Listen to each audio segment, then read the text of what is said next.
qu'elle se fasse attendre encore un quart d'heure, et je m'en vais. Il fait un froid de tous les diables. Patience, Altesse, patience. Elle devait sortir de chez sa mère à minuit. Il est minuit, et elle ne vient pourtant pas.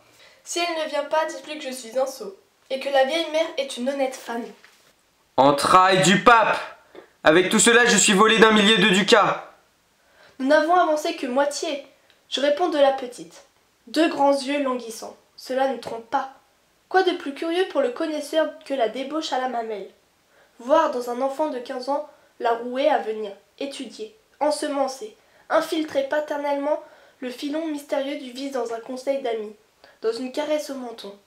Tout dire et ne rien dire.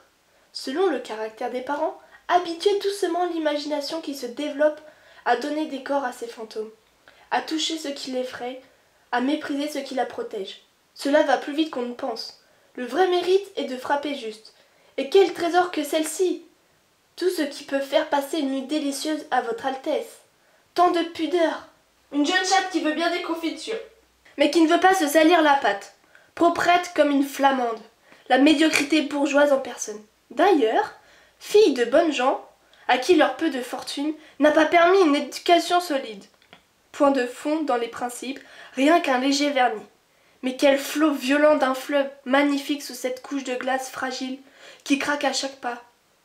Jamais arbuste en fleurs n'a promis de fruits plus rares. Jamais je n'eus mis une atmosphère enfantine plus esquisse, odeur de courtisanerie. Sacrebleu! Je ne vois pas le signal. Il faut pourtant que j'aille au bal chez Nazi.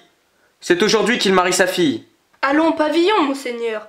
Puisqu'il ne s'agit que d'emporter une fille qui est à moitié payée, nous pouvons bien taper au carreau. Viens par ici. Le Hongrois a raison. Il me semblait dans mon rêve voir ma sœur traverser notre jardin, tenant une lanterne sourde et couverte de pierreries. Je me suis éveillé en sursaut. Dieu sait que ce n'est qu'une illusion, mais une illusion trop forte pour que le sommeil ne s'enfuit pas devant elle. Grâce au ciel, les fenêtres du pavillon où couche la petite sont fermées comme de coutume. J'aperçois faiblement la lumière de sa lampe entre les feuilles de notre vieux figuier. Maintenant, mes folles terreurs se dissipent. Les battements précipités de mon cœur font place à une douce tranquillité. Insensé!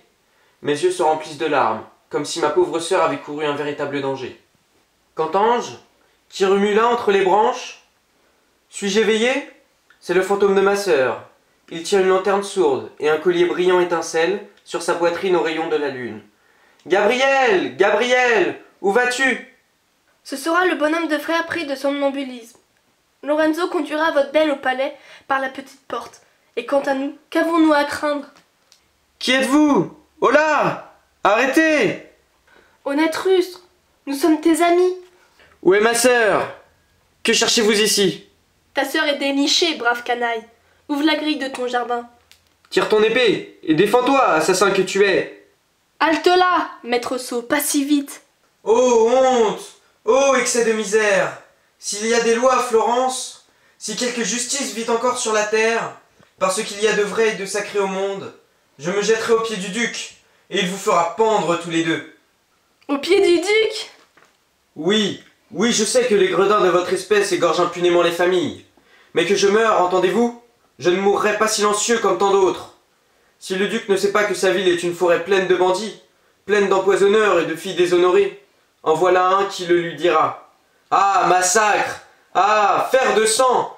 J'obtiendrai justice de vous! Faut-il frapper, Altesse? Allons donc! Frapper ce pauvre homme! Va te recoucher, mon ami. Nous t'enverrons demain quelques ducats. C'est Alexandre de Médicis! Lui-même, mon brave rustre. Ne te vante pas de sa visite, si tu tiens à tes oreilles. Dormez-vous, Seigneur? C'est toi, Renzo? Seigneur, n'en doutez pas. Est-ce fait? Regarde, il m'a mordu au doigt. Je garderai jusqu'à la mort cette bague ensanglantante, inestimable diamant. Oh mon Dieu! C'est le duc de Florence! Que la nuit est belle, que l'air du ciel est pur. Respire, respire, cœur navré de joie. Viens, maître, nous en avons trop fait. Sauvons-nous! When life